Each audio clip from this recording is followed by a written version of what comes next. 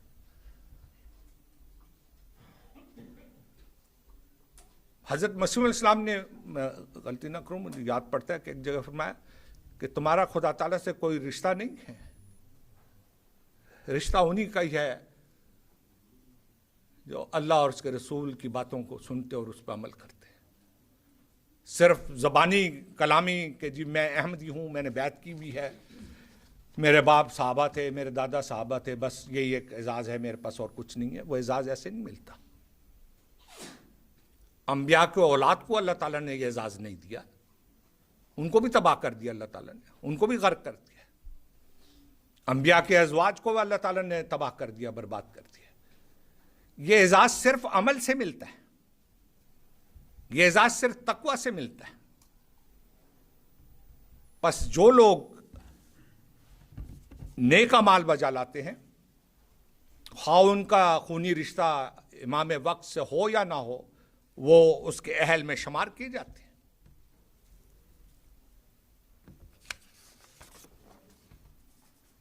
پھر آگے حضرت مسیح علیہ السلام کا ذکر کرتا ہوں. آپ کی کتابیں ہیں، ملفوظات ہیں، روحانی خزائن کی جلدیں ہیں، ساری کتابیں ہیں، بہت بڑا خزانہ ہے. اور میں نے یہ بات پہلے بھی کئی دفعہ کی ہے کہ اس زمانہ میں جس شد و مد کے ساتھ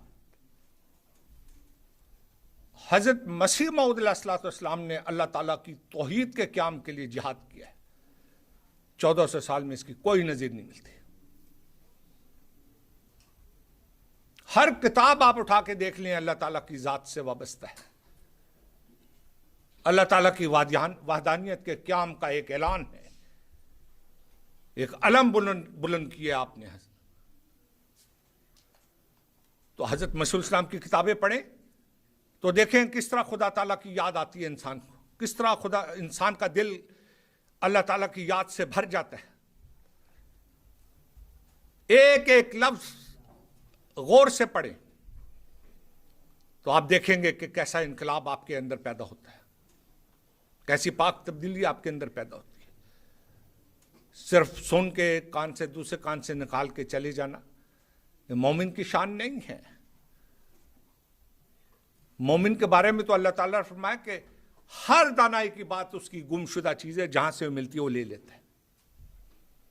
اس میں یہ بھی پیش گوئی تھی کہ ایک وقت آئے گا جب دانائی اور حکمت کی باتیں مومنوں سے، مسلمانوں سے گم ہو جائیں گی، غائب ہو جائیں گی، پھر جہاں سے ملے لے لینی چاہیے. حضرت مسیح موعود علیہ السلام کی کتابوں کی صحبت اختیار کریں، آپ کو اللہ تعالیٰ کا یہ جو حکم ہے کونوا مع الصادقین، اس پہ عمل کرنے کی توفیق مل جائے گی. آپ یہ عذر نہیں کہ پیش کر سکتے کہ جی میں کہاں جاؤں، میرے پاس سفر کے بھی پیسے نہیں ہیں، میں کام کا خرچ کر کے بھی نہیں جا سکتا، میں بھی بچوں کو بھی چھوڑ کے نہیں جا سکتا. تو کہیں جانے کی ضرورت نہیں آپ کو، آپ کے گھر میں اللہ تعالیٰ نے اس زمانے میں سارے انتظام کر دیے. پھر اس کے بعد جو انعام اور جو نعمت اللہ تعالیٰ نے ہمیں حضرت مسیح علیہ السلام کے بعد آن حضور صلی اللہ علیہ وسلم کی پیشگوئی کے مطابق عطا کی، وہ خلافت ہے. پہلے ایک وقت تھا جب خلیفۃ المسیح پاکستان میں ہوتے تھے، ساری دنیا کے احمدی بیچارے ترستے رہتے تھے کہ حضور کو کب دیکھیں، کیسے دیکھیں، کب ملیں. سارے مل بھی نہیں سکتے تھے، سارے سفر بھی نہیں کر سکتے تھے. اب تو 24 گھنٹے حضرت امیر المومنین ہمارے گھروں میں ہیں. جب دیکھیں حضرت امیر المومنین، اس کے علاوہ آپ میڈیا پہ، یوٹیوب پہ اور جگہوں پہ آپ جب چاہیں حضور کے خطبات، خطابات، فرمودات آپ سن سکتے ہیں، اسے استفادہ کر سکتے ہیں.